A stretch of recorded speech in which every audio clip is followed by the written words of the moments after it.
Hi, all y'all. My name is Janice Engel. I am the producer, director of Raise Hell, The Life and Times of Molly Ivins.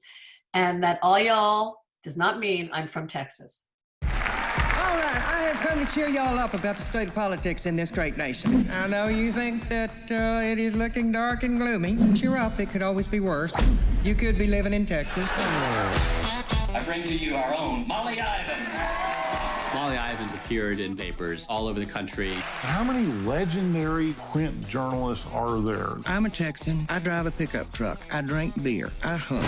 I'm a liberal. So what? Molly came in like a house of fire, making riotous fun of the legislature. Representative so-and-so has the IQ of an adolescent pissant. I see him in the Capitol the next day, and they say, baby, you put my name in your paper. I accidentally became an authority on George W. Bush. Like the guy who climbed Everest, it was there. The people who Molly took apart were the right people to aim at, and they knew it. What's your take on Newt? The draft-dodging, dope-smoking, deadbeat dad who divorced his dying wife. Molly could be very rough on progressives. In my opinion, the Democratic leadership is gutless to an extraordinary extent. I had been asked to join the New York Times. They wanted Molly for the unique voice, the iconoclast, but they wanted her to fit into the times. As we say in Texas, that dog don't hunt. Damn, it's good to be back home again. Where it can make a difference in Texas. What the hell they need with one more liberal in Berkeley, California, for God's sake. Texas has always been the national laboratory for bad government. Major daily publications were buying her column and not running it. You bet there's censorship. Anytime you do the kind of work Molly did, there's a price to pay for it. Molly got death threats, threatening letters. I think of you as a hateful, lying left liberal. We keep pretending that the political spectrum runs from right to left. It doesn't. It runs from top to bottom. It's not those people in Washington. It's not those people in your state capital. This country is run by us. Somebody has got to look them in the eye and speak truth. And she did.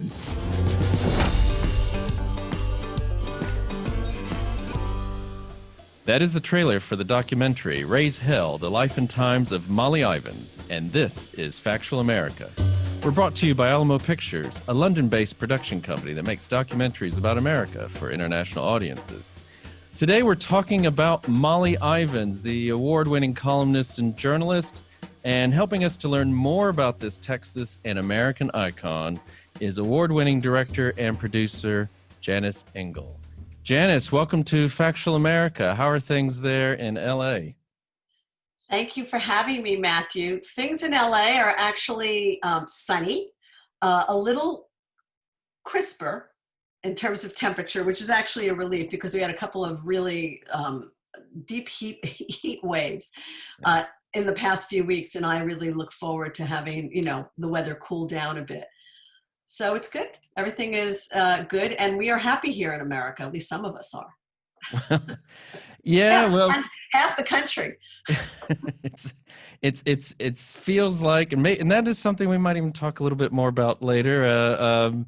It always seems it's going to be these days. It's going to be half and half for a little while longer, I think. And you said you had a bit of a heat wave, but I can't imagine it's nearly as hot as what you must have experienced when you were filming in Texas, because what we're talking about is the film again, Raise Hell, The Life and Times of Molly Ivins. You've done the festival circuit, I see. You've racked up some audience awards, including South by Southwest, which must have been quite gratifying. And we here in the UK know it's been released here. Now, we're under lockdown. So it's just, do you know if there's going to be an extended run? Because they had to close the cinemas, as they say here. Yeah, I don't know. I have to talk to Yves Gabreau at Modern Films, but I would imagine as long as y'all want to see it, it'll still be there. The great thing about Molly Ivins and Raise Hell, but people don't know about her. When they find out about her, they want to see it. People have come, in the States, brought their children, their grandchildren, gone to see it 2 and 3 times. And this is a testament to Molly. The film is wonderful, and I'm very proud to have made it and actually been given the access. But it's the staying power of Molly Ivins. I don't know any other doc recently that had that kind of staying power except for RBG. And of course, it's 2 great women who had something to teach, to share, to uphold. And so that message is really deep, and it's about our shared humanity. It's not just about being an American. We played, let's see, it took me 6.5 years to make it, 7 practically, which is actually pretty good for a doc, because docs can take average 7 to 10 years. We got into Sundance Film Festival on a rough cut, which was completely shocking. And I probably had about 40 days to lock it, finish it, get it to what it was supposed to be, and get it to Sundance. Then we got into South by Southwest, which was Molly's stomping grounds. And yes, where we won the Audience Award. And that was an incredible experience, which I will share with you on another, perhaps, trajectory. But the staying power, we went through the festival circuit. We won a number of different awards at different festivals. We got picked up by Magnolia Pictures, which was fantastic. The release date was August 30th, 2019. Thank you, Molly, that we came out in 2019. And when we found out about the release date, we was going to roll out in the great state, which is Texas, and then the rest of the United States a couple of weeks later. And what was so amazing, nobody realized it, except I did. About a week after we got the date, it was her 75th birthday. Yeah. Now, nobody at Magnolia knew that. I mean, you tell me who's driving that bus.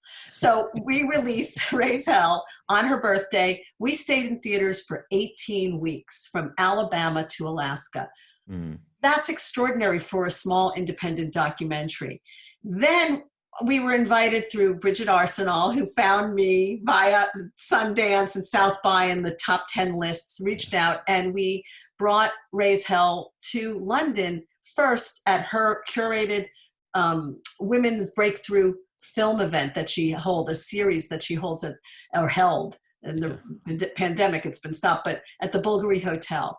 And that is what brought us on to the radar of modern films, and Yves Gabreau, who wisely picked us up. I'm very grateful. And we released October 23rd in the UK, just, 2 weeks in the roll up to the United States, the election. And so that is the staying power. And here we are. It's Molly. Everybody needs a dose of Molly Ivins. First of all, how many documentaries make you laugh? And secondly, she has something to teach us all. Okay. And just so, we have a lot of listeners actually in the U.S. and those who can't get to a UK cinema, where it's available for streaming, isn't it?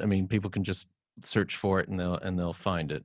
Is that right? Yeah, it is. It is. Yeah. It's on, if you go to www.mollyivinsfilm.com, you'll see all the various platforms that it's streaming on. If you have Hulu in the United States, you can stream it for free. And people are still watching. They're still seeing. Like I said, there aren't a lot of documentaries that do make you laugh. This one does. And it'll make you cry because you miss her, and then it'll make you get busy because it's a call to action. Okay, excellent. Let me thank you again, if I didn't already, for coming onto the podcast.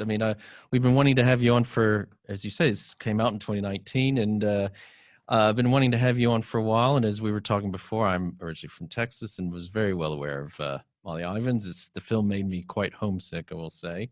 But for those, let's face it, I think there's going to be probably a decent number of our audience who do not even know who Molly Ivins was. So maybe you can just, I know we're going to have a whole podcast about it, but, as succinctly as possible, who was Molly Ivins, if you wanted to explain it to those who don't know who she was? Molly Ivins was a 6-foot-tall, red-haired Texan. She spoke truth to power. She gave voice to those that didn't have a voice. And she kept them laughing on both sides of the aisle. You were fair game. She went after, she was a political writer. She came up as a real journalist. She broke the glass ceiling. Yeah. She was boots on the ground journalist, but she became a columnist because she that's really what she was meant to be. She had a unique point of view. She was wildly funny, and she went after stupidity. She went after stupidity that is mitigated upon we, the people, by politicians, and it didn't matter which side of the coin you were on. And she also was a First Amendment warrior. Indeed. So. And so in terms of your film, I mean, if you want to give a little synopsis, what is I mean, it's not your, it's an excellent doc. So it's not just born here, here's her life, and dies here. I mean, how would you describe the film? Well, the film is, yes, so a little funny story. When I was pitching this film and trying to get money early on, and a lot of people knew who Molly Ivins was, and I had been a showrunner in television, so I had certain connections at certain media enterprises. And what came back was, we love Molly, and this was from about maybe 2 to 3 places. It's a biopic and she's dead. That was like in 2014. And I was like, okay. And so myself and one of my producing partners, James Egan, both of us had worked in the industry and done different things. We became completely paranoid about, oh my God, it's a biopic. And it's interesting because this is during, when Obama was, second term. And it was an interesting thing. The long and short of it is, how are you going to tell your story? How do you, especially if somebody has passed away? So there's the chronology, right, of what happened, but there's also big themes in Molly's life: speaking truth to power, populism, what it means to be a Texan. Mm-hmm. And so early on, really, right from the gate, I thought the A story is Molly's story. The A story is Molly. Mm-hmm. The B story is Texas. And the C story is we the people, of how the decisions made by certain people trickle down to we the people. Now, if you look at some of Molly Ivins, if you read some of her books, that was a structure that she used in some of her books. And so on a more classical storytelling structure, Molly is the protagonist, Texas is the antagonist, but also the protagonist. It's both. And in there lies the crux. And so that is what is basically how I saw the story unfolding. And after trying to figure out what the structure should be, after going through a mountain of material, because Molly's papers are housed at the Briscoe Center for American Studies at the University of Texas in Austin. And thank you, Don Carlton, the executive director. I lived in those archives, and I poured through I like to say I climbed a mountain called Molly. And in the end, I came up with different structures. At one point, I was going to do the book titles and use those as headings, as chapters. I went back to my original, structure. And what happened was I right before I brought on, hang on, my dog is barking. It's not the first time it's happened. Sadie, what's up? Shh, quiet. Sorry. Anyway, what happened was, right before I was going to bring on an editor, Monique Zavostovsky, I had coffee with the great Kate Amen. She's an amazing editor. And she looked at me, because I was saying the biopic thing, and she looked at me and she said, "What's wrong with the biopic?" And it was the first time somebody had said that to me in like 2 years. And a little thing went off in my head, and I looked at her and I said, "Nothing." And at that moment, it's like I had like unleashed my own self-imposed prison. What we do as creatives. Oh my God. I got on a plane, I flew to the East Coast, and I jotted down very quickly, it just poured out of me a structure. And when I landed, I went and I checked. I always take pictures. I do structure boards with index cards like writers do, and a filmmaker, we all, everybody has their method. And I kid you not, the film that you watched, that you see right now, is basically the film of my first structure board, except for maybe 3 or 4 more things I added in. So first thought, best thought, Matthew. Okay, exactly then, because that's what I was about to ask you. It's a bit of advice to those who are in the industry. I mean, I work with some filmmakers, and you get this all the time. Like you say, oh, it's a biopic. Fingers crossed, don't leave it alone, kind of thing. Yeah, exactly. Just or whatever they call it, or you're never gonna get anyone to watch that, or you're not gonna get commissioned, or however you're looking at it. And I guess just go with the the courage of your conviction is Your gut. Yeah. Go with your gut. Also, don't listen to what they tell you. Don't listen to people in the business. Follow your inner voice. First thought, best thought. And the other thing that I will say to any creatives out there, whether you are a writer, whether you're a filmmaker, whether you're a painter, a photographer, a dancer, every project has its own life breath. It really speaks to you. It has its own energy. I know that I live in LA, very woojie here, but no, it really does. It has its own energy. It really does. And it will unfold if you get out of the way. Get your ego out of the way, allow it to bubble up and come out. Well, I think that's some of the best bit of advice we've had on this program, I will say. So thank you for that. I mean, back to Molly. Now you've already touched on this, but one thing that struck me, because yes, I was aware of her, I had read her books, but I had never, probably being the man that I am, had never really thought of her as a trailblazer, as a woman in a man's world, and literally she wasn't she? I mean, she's like, sort of, as you point out, she was the only woman in the newsroom often. And then she was this physical force of nature, as you talk. I mean, I don't know if I've heard the term big boned used so often in a film, and I'd hate to think, if there never will be, but if there ever was a film about me, there's that short kind of paunchy guy, I mean, it's like, but she was this presence, and the thing that strikes me is, how did she make a career out of covering the Texas legislature? Because that's essentially how she, how she rose to fame, really. Yeah, Molly was a great observer of people. And she also was incredibly brilliant. She was so well read. And I just, a lover of history. She absorbed and she watched people, and she had a great sense of humor. She had a really wry sense of humor, and she would just watch. I mean, come on, the Texas Ledge. First of all, there's a lot of characters in Texas. Texas is larger than life. Texans, are funny people. They're also big-hearted, warm, welcoming, and they're also, as she would say, at times mean some of bitches, some's a bitches, some's a bitches. Yeah. Texans are known for having, great sayings. What is it? You're more wild than a peach orchard boar. He was as mad as a peach orchard boar. And I mean, there's Texasisms. Texans are funny people. They're, as she would say, they're mighty friendly folk. They'll also cut you in a heartbeat. It's a great big state, and it's really a melting pot. And I think that she saw the shenanigans going on in the Texas Ledge. I mean, the Texas Ledge, first of all, in Texas, and a lot of people don't know that, the governor really doesn't have power. It's the lieutenant governor who has all the power. This is a holdover from Reconstruction. Yeah, remember Reconstruction in America? That didn't work out so well. And we're still working that out now, finally. So Texas is a throwback to another time. And, if my other producing partner, Carlisle Vandervoort, is a Texan, and she grew up like Molly in River Oaks.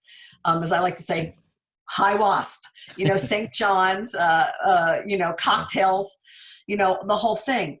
And the fact is that, Texans are, they've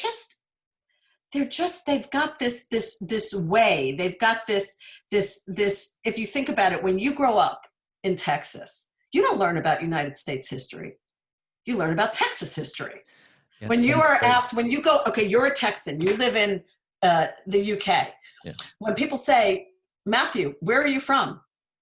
What do you say? I say I'm from Texas. That's right. Instead of saying, I'm from the US. I'm a Texan. That's what Carl says. Where are you from? Texas. Molly, where are you from? I'm a Texan. Yeah. You don't say I'm an American. Yeah. So there is a Texas identity. And so I think that when Molly covered the Ledge, she had the ability to see the stupidity of Texas politics. And man, it was really obvious. And she went after it. And she was very clever with words. And she also could be 6 foot tall, big boned. She could drink any man under the table. And of course, drinking in Texas is entree. I mean, you start, you have a beer when you're 12, it's part of the culture.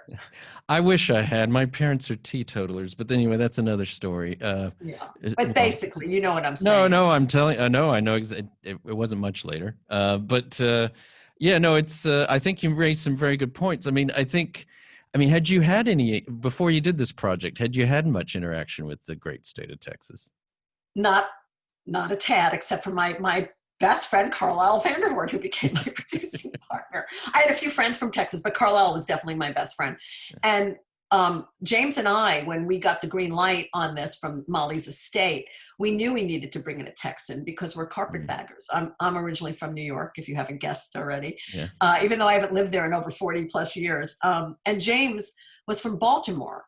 And we knew we needed a Texan. And we both had a mutual friend named Carlisle Vandervoort. And we both, I think I said she deserves this. We called her, and she likes to say we gang pressed her and gave her 48 hours to decide. And she called the next morning and said, I'm in. And also because she wanted to rub our noses in it, especially me, because Carlisle grew up in Texas. She went to Vanderbilt. She came back to UT at Austin, and then she went to New York, and then she came to LA, and then she moved back to Texas. Let's see, we did this in 2012. So something like, 15, 20 years before she moved back to Texas, and we made fun of her, me and a few other, we're just like, why? Yeah. Why are you moving? We had snotty ideas about Texans, that they're all right-wing Republicans, and she wanted to basically prove to us that we were completely wrong. And the fact is that she did. So when I came, to Texas, literally 5 weeks, 6 weeks later, after she said yes, and we had gotten our green light, my comeuppance and my teaching about Texas and Texans really began. And I really have come to love a lot of Texas, not all of it. I think they still think that the ledge is batshit crazy. The governor of the state should basically be removed. And there's a lot of stuff that there's a lot of policy that does not work out for most of the folk that are there. But Texans are really lovely, warm people, and they like to have a good time, and they love to eat, and they love to share. There's a certain inclusivity there that does happen. It's a big state, and also it's the fastest growing. I don't know if it's the fastest growing populace, but I will say it's the fastest growing diversity moving state, and that's of course because of Houston and Austin and San Antonio, the little pockets. But Houston is, I think, the most. 2 years ago, was noted as being the most diverse city in America. I think you're right. I know someone who writes for the Economist magazine here who says it's his favorite city in the U.S. But for what you described, it's the future in some ways. Heaven forbid, for someone who's from San Antonio, heaven forbid Houston's the future of America in some ways. But for those who don't know, it's a city that exists with no zoning or planning laws. So you end up with some bizarre, it's a bizarre place in many ways. But you can have a Baptist church and an adult bookstore and a filling station all on the same, intersection. But that's why it's so much like America. And Molly said Texas is the national laboratory for bad government, and then there's Gail Collins' book, As Goes Texas, So Goes the Rest of the Country. George Bush's policy as governor became the blueprint for America. Lawrence Wright has a book out about it that was published last year. It is the blueprint for America. It really is. And Houston reminds me a lot of LA. It's interesting. One thing, so we've discussed the essence of Molly's genius, but she becomes, she's unique in this. A celebrity political columnist. How many of those do? I can't think of anyone else really. Well, I think she'd want to cross out the word celebrity. Yeah, but, true. I'd say she's a political columnist who became a humorist, and if you look at today, back then, who was doing what she did? Well, maybe George Carlin a little bit, but he was a comedian. Yeah. Definitely Lenny Bruce, again, a comedian. Who else was skewering people like that? Richard Pryor. I mean, comedians. Think about news people. Maybe Gore Vidal off, Yeah. William F. Buckley, maybe. And then of course you had Pat Buchanan, Molly and Pat. Oh, they were both had the same editor, which is hilarious. Who's Anthony Zerker. Is that right? Creators. He told me that when I said, "Oh my God, that's great. That's America. That's great." It's true. Can you imagine going from editing Molly Ivins one day and then Pat Buchanan the next, and then going back to Molly's book or whatever? I'd have my head spinning around. But kind of great. That is amazing. I didn't realize that. I learned that in 2012 when I interviewed Anthony, and I was like, oh God, I wanted to do. I imagined actually doing a piece on it, but I had, there's so many ideas I had. So in many ways, she kind of harkens back to maybe Will Rogers or Mark Twain. Yes, Mark Twain, Ida Tarbell. Yeah. Yes, in that, but Molly is even pithier. She's much more pithier than Will Rogers. I think Mark Twain she has been compared to Mark Twain. But think about when Mark Twain lived. How many years ago was that from when she lived? Yeah, exactly. I mean, and then she also had this sort of, one thing that or do correct me, but I think what's interesting about the film is you do talk about it. It is, let's call it what it is. It is a biopic, and a very enjoyable one and fast moving. And, I didn't know, through third generation Smith, right? One of the, she's didn't realize how waspish her background was. I didn't know about her being from River Oaks originally. Yet she had this public-private persona. Some might say she put on the twang a little bit, and she didn't go to UT, but she's got her hook 'em horns salute every time she comes out on the stage. I mean, do you want to say something a little bit about that? The public versus the private, Molly, and I guess raises other issues that she struggled with. Well, absolutely. And all of her friends, early on I had these questions, that about Molly, and I really absorbed as much as I could about her, and friends revealed so much more each time. And they talked about it. There was the public Molly, and then they called it the professional Molly and private Molly. And professional Molly was who you saw. The twang, the whole thing. If you listen to Molly, you can hear it. So you hear when she's doing the shtick. You can hear it. The twang gets thicker. Y'all, and beloveds, and beloveds, which she got from her mentor, John Henry Falk, who broke the blacklist. John Henry Falk, a lot of people don't know who he is. He actually broke the blacklist. He sued. Mm-hmm. He sued and broke the blacklist. And Molly learned at his feet, Cactus Pryor and John Henry Falk. And John Henry Falk had a big radio career, but once he was blacklisted, he never got it back. And when he broke the blacklist, he never got the money for suing. He had to make gigs by doing lectures and doing sort of like a folksy stand-up. He was also in Hee Haw. He was. I remember that. Yep, Norman Lear. All these lefties, these progressives who, look at All in the Family. Look at what Norman Lear did, Yeah. And Molly was a big proponent of, helped the People for the American Way, Norman Lear's, nonprofit, and all of these things. So they were all connected.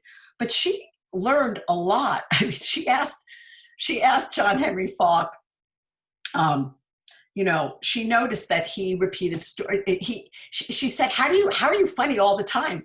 And Cactus Pryor, who's a Texas personality, and he burst out laughing. And they said, girl, you just got to repeat the stories over and over. That's what Molly did. I have her telling the same stories in so many different speeches, and I had to be able to choose the one that was going to work best to attract the film audience, but also what I could afford. I wasn't going to use the one on Jay Leno. So she did repeat her stories, and she had a way of delivering. And there was her friends would say, as she got further and further on, the Texas twang, sometimes it was too much. It was over the top. But if you watch Molly and you watch her when she would drop it, and she would drop the Texas shtick, the professional Molly, and she was still professional, and she would talk to you about the inequity, and she would talk about the real problems going on in America and speaking truth to power. And you notice that her voice is no longer Texan. It's a little bit there, but it's East Coast. It's Smith educated. It is St. John's, I mean, when she said, it's not left to right, it's top to bottom. It always has been. The richest 1% own 42% or 43% of the world's wealth. Well, that was in 1991. Where are we now? We're in the same place, except the richest 1% own 64%, if not more. Yeah. Need I say more? Prescient. And then there's the private Molly. And the private Molly was actually quite shy. And very shy. And people had all this, well, she never married. She never had children. That must mean she's a dyke. I mean, there was that too. I got that all the time. Oh, she's a lesbian. I can say that because I've been married to my wife for 28 years. Okay. Molly, she did miss having children, and a lot of her friends' children. She was Aunt Moll. She put all her siblings' kids and their kids through college funds. She had an incredibly generous heart. She did have lovers. I don't think that was anybody's business. I saw things in her archives. That's not what this is about. Yeah. And I think that because she was big boned and she had, would put weight on, and she could drink anybody under the table, there was all these assumptions about her. And that brings us to her drinking. Yes, she was a drinker. She was a high functioning alcoholic. She would do well in this country, but yes, I think, and she really struggled with it. And I think you, as they say in the UK, warts and all. I mean, you do touch on the fact that it created some difficult situation. She wasn't the nicest of drunks. Let's put it that way. Oh no, she could let it rip, and she and Ann Richards, before Ann Richards, they were buds, but she got sober. She divorced Dave, and they went, in a way, different camps. She stayed with Dave because they were still, the drinkers. But Ann and she were pretty close buddies. I mean, until Ann became governor, and then Molly felt like she had access, but she didn't want to overstep it. She was damned if she did and damned if she didn't. Yeah. But, Molly,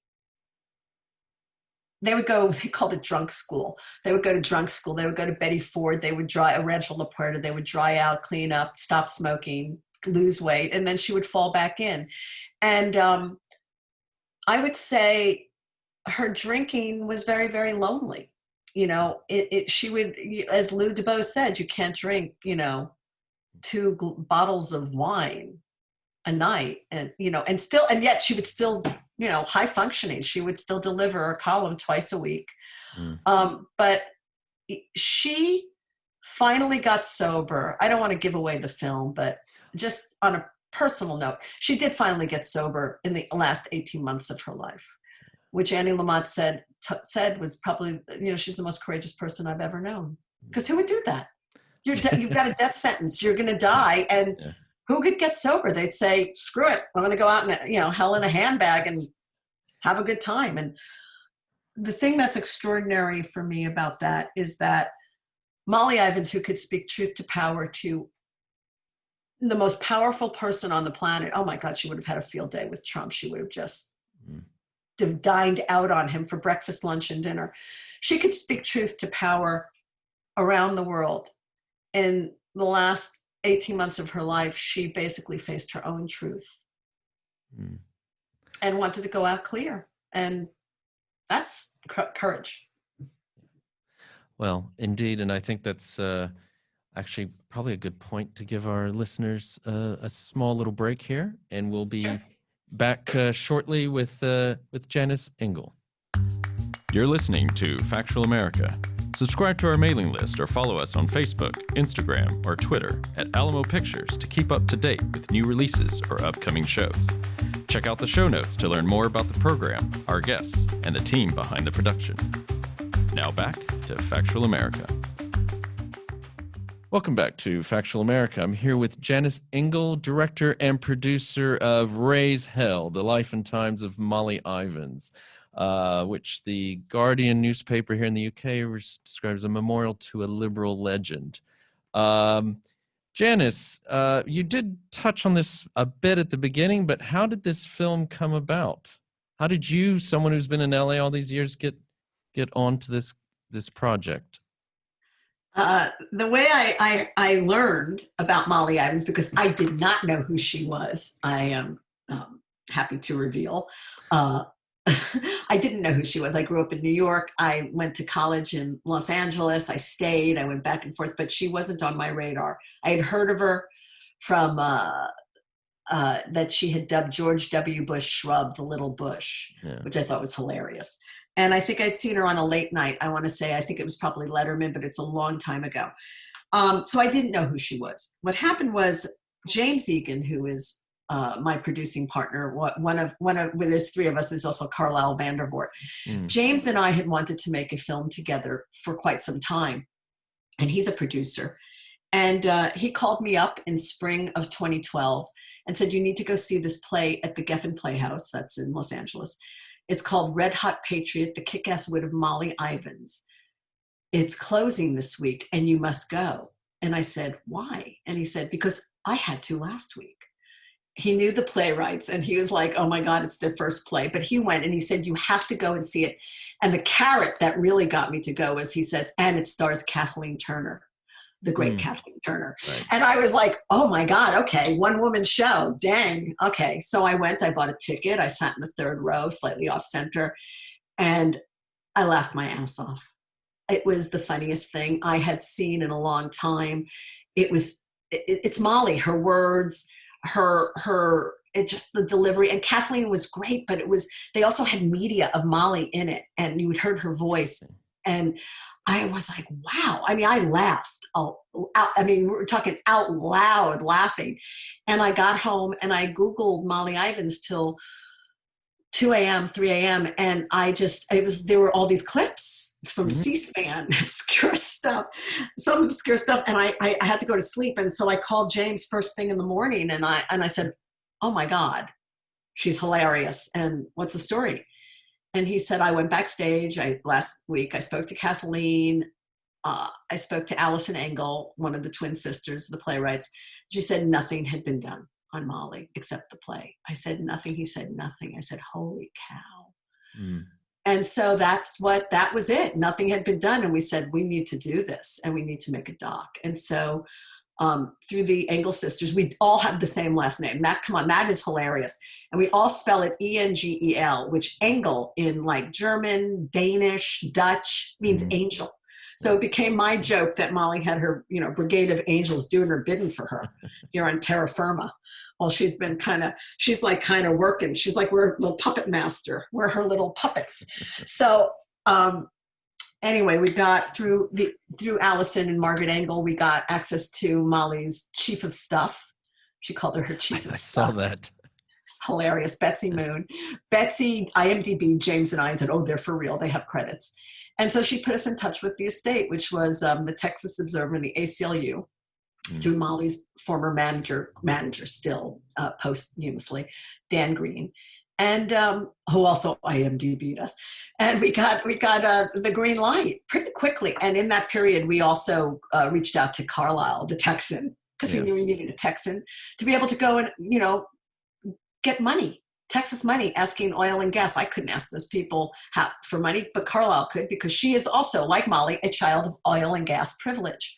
So it was a great, and the three of us had known each other for 20 plus years.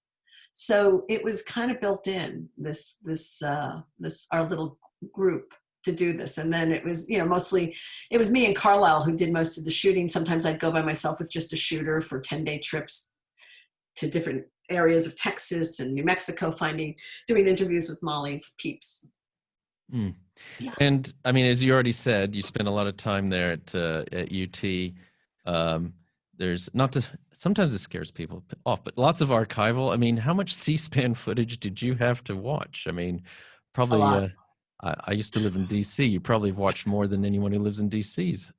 There was so much. There was so many times Molly was on, and I have it all archived. But there was also other speeches she gave at numerous universities, and commencement speeches, and roundtables, and talks, and then all her papers. And I have a Molly Ivins select reel, the selects, broken down by themes and points in her life, because that's how my brain works, how I break down when I'm coming up with a structure. So thematically, as well as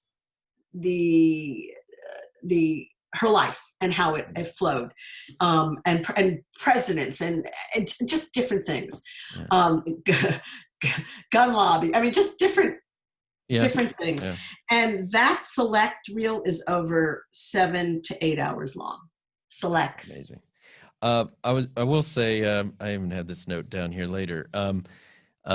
Do watch the film. It's the best way to get to know about Molly Ivins. Though, as you say, you can just do a search on YouTube, and not the same.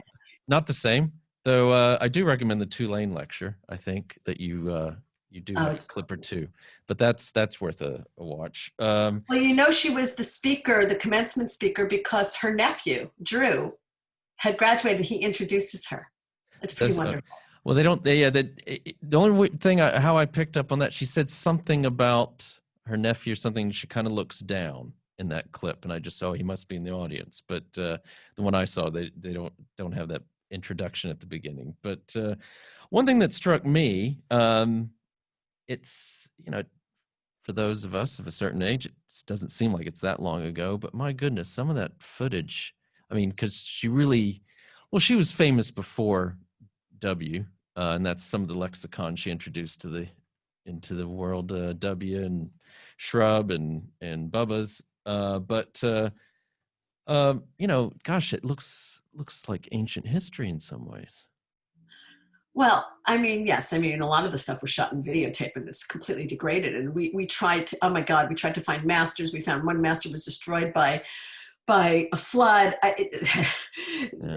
So we had to use in some cases what we could find, and a lot of it is fair use. And so, that's the way to make a documentary, so you don't have to pay huge licensing fees. Molly was very famous in Texas, and she became so famous in Texas in the 80s. First of all, everybody read her. Whether you were on the left or the right, you read her as a columnist, because she was funny, even if you disagreed with her. And that was what was, we're in this place of such vitriol, and we're so polarized, and she saw us moving in that direction. Back in the day, you would agree to disagree, you go out and have a beer, and, you'd still be friends. Exactly. Yeah. Now we don't do that. So she foresaw that happening. The cynicism on both sides. There is responsibility on both sides, but I will say more so on the right of what to gain power. But what Molly became really famous when she was a columnist at the Dallas Times Herald, and her paper took out a billboard that said, well, what had happened was she said about a particular congressman that if his IQ slips any lower, we'll have to water him twice a day. And it was hilarious. And so she was always the most loved and the most hated columnist, and they would get, letters.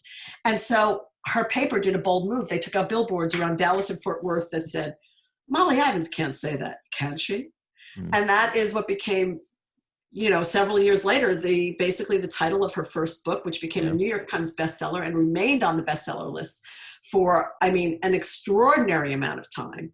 And it was all from her column. That's a great first primer to read. It's hilarious. What she said about Dan Quayle, I traveled with him during the 88 campaign. I found him dumber than advertised. I swear if you put that man's brain in a bumblebee, it would fly backwards. Yeah, she says it on Letterman, I think, is the clip you have, I think. Yes. The one that you did shell out for. Yes, he did. Well, he loved her. We were hoping to get a deal with Worldwide Pants. He loved Molly Ivins. We've touched on so many things, and I think that's hopefully this has been a nice little taster, if you will, for listeners to go out and then go ahead and actually watch this film if they haven't already. We were talking earlier about her, you know, and you've spent a lot of time in Texas, and I thought that was a very interesting point about, because I picked up on this, the Texas being the antagonist and the protagonist, if you want to go with the traditional story arc. I mean, or could we say she had sort of a love-hate relationship with the state? Or, I mean, everyone thinks I of don't think she love. hated it at all. I don't think she hated it at all. Yeah. I think she had she loved. She left it, and she always came back. Yeah. She came back where, you know the son of bitches. She likes to say. Well, what was it? Who did she say? Was it Ronnie Duggins or someone said that? Ronnie Duggar, yeah. Duggar, yeah. Who says home is where you understand the sons of bitches, I think is something to that effect. That's right. Yeah, that she took that. He was the publisher and founder of the Texas Observer, which is still going on. You can still, you can subscribe to it. You can get email updates on a daily basis. It's still kicking ass, taking names. It's kind of amazing. The Texas Observer. When Molly did it, it was a newspaper. It was you know, I have some original copies. It's amazing. Now it's a glossy. It's like a magazine. It's pretty great, and it's the writing is exceptional. I think.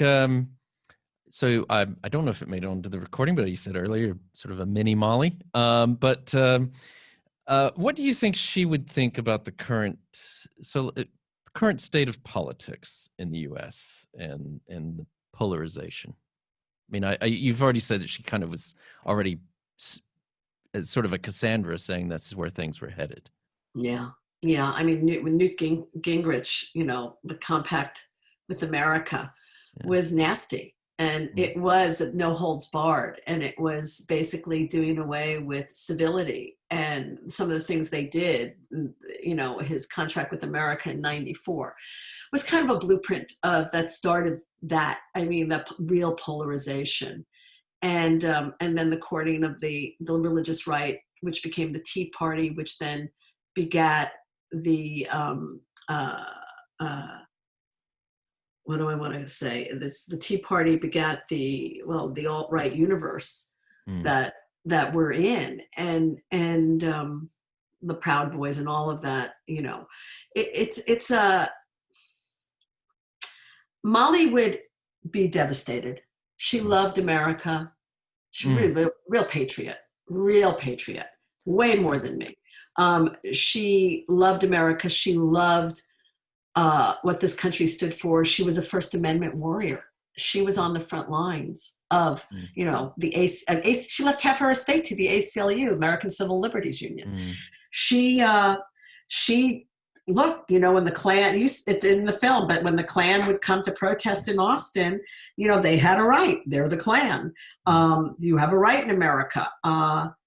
And then she would devise a protest with other free thinkers that were, I'm not going to give it away because it's worth seeing. It's hilarious what they did in Austin to protest the Klan. But protest is part of what makes America, America, the right to protest. And what we see happening is a throwback to what happened in the 60s, what happened in Chicago, what happened with Nixon. And so I think she would have been devastated. I think she would have been heartbroken and shed quite a few tears, but she would have been on the front lines. And I think that Molly would have been, she was Twitter ready in the 80s. I'm not anti-gun, I'm pro-knife. Yeah. If his IQ slips any lower, we'll have to water him twice a day. I mean, Molly was Twitter ready back then, and she would have been going after the guy who's soon exiting. My God. She would have been going after him for breakfast, lunch, and dinner. She would have been dining out on him, but she would have been horrified. And she would have been also horrified, I think, by the echo chamber. She would have been, Molly Ivins was a pundit before there were pundits. She was invited on shows. And she did do that kind of speaking. And she would have been, I think, a regular on MSNBC. But I do think she was alarmed about the echo chamber. She was talking about it in the early 90s. That was being created by the corporate media barons that gobbled up newspapers, gobble. She referred to them, to Murdoch, to Disney, to Fox and Disney. She referred to them as the current crop of plantation owners in a column she wrote in the 80s, or for the Texas Monthly. I mean, the fact that she called them plantation owners, I mean, here we are. Mm. It couldn't be more. She was prescient beyond. I think that's definitely right. I mean, the yeah, and I think, but if maybe it's the glass half full in me here. I think wouldn't she have seen something though in this most recent election? I mean, never have so many people voted. Voter turnout at this gets back to her whole point that yes, it's top to bottom, it's not left to right, but ultimately the board of directors are the American people.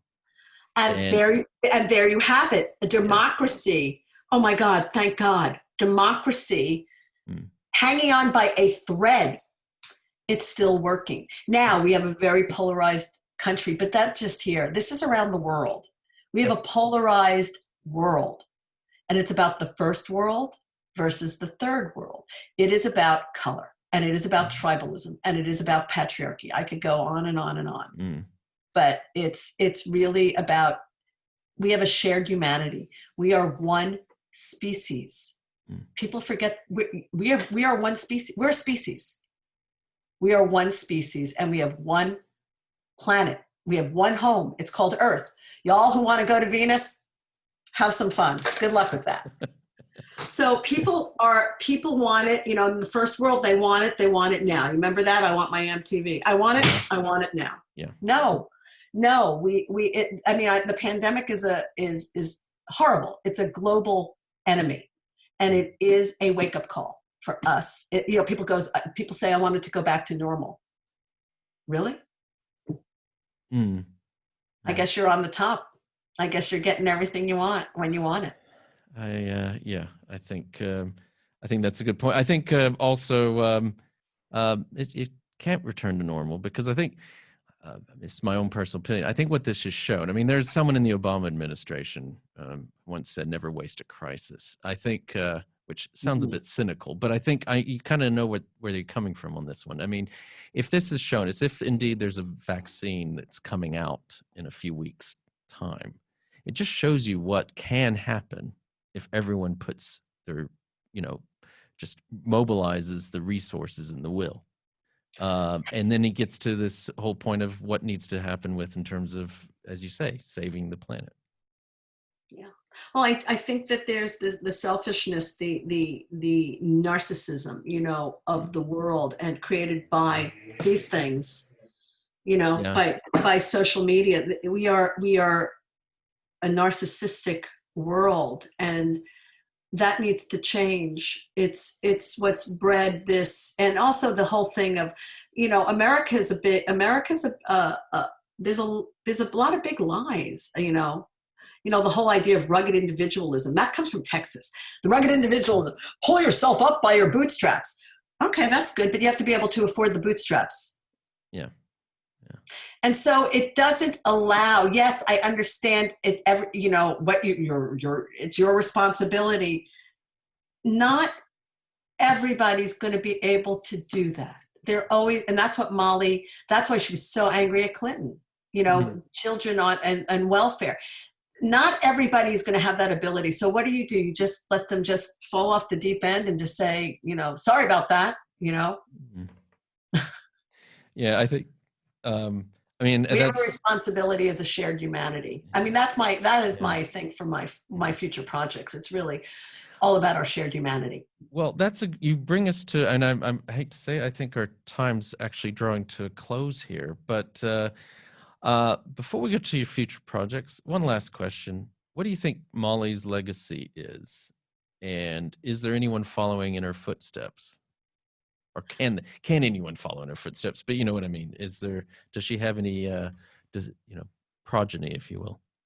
I'm sure she does. I asked that, who's the next Molly Ivins? And then I get asked it all the time. There is nobody who did what she did. There's nobody who, first of all, she was a writer. So she was a columnist. I would say that the comedians do what she does. They skewer. They skewer politics, they skewer absurdity and pomposity, and they take the piss out of those who need to have the piss taken out of them.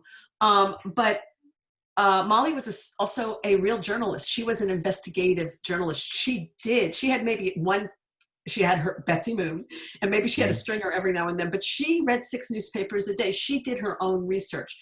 I mean, the comedians have writers' rooms. Yeah. They have a whole team of people finding, I mean, John Oliver, they're all very astute and they read and they have their own ideas, but they have a staff. Molly was one person doing it all. There are some young writers out there that people have said have a similar, take as Molly Ivins but not, well, they don't read newspapers. They don't have that. So it's in a different form. And I think that the next Molly Ivins are all those people in my film you see on the front lines in the protests. And if you look at, I made my film before Black Lives Matter. Otherwise, that would have been in the film. But it's all the young people coming up. It's all this is their world. They're inheriting this world. Every single voice you hear out there, the Emma Gonzalez's, the Greta Thunbergs, the young voices that you hear out there on the front lines. They're the next Molly Ivins. They're keeping us in the fight. And Molly said, you got to have fun while you're fighting for freedom, because it might get to be the only fun you ever have. So you also have to remember to laugh and to stop getting so angry and let go of the desire to be right. Have the ability to listen to the other side, because we really do need to find our common ground.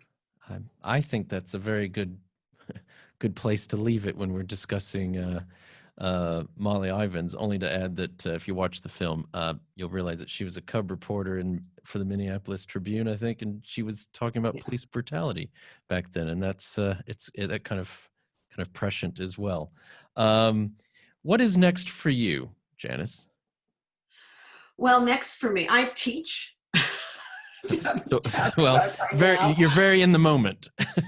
I teach. I'm a Zoom teacher.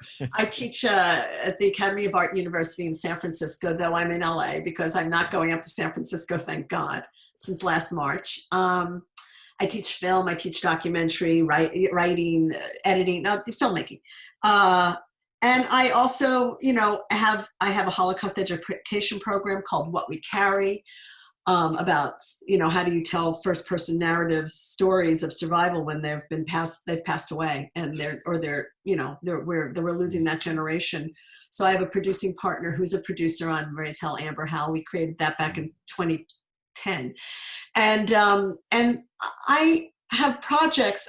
Everybody said when I was doing the festival circuit, what's next? What's next? It took me 7 years, 6.5, 7 years to make Molly, and I'm at an age where I'm in this place. The world is, so much has happened in the past 2 years, and particularly this past year. I'm in a place of observation, and I know my themes that I always need to stick to.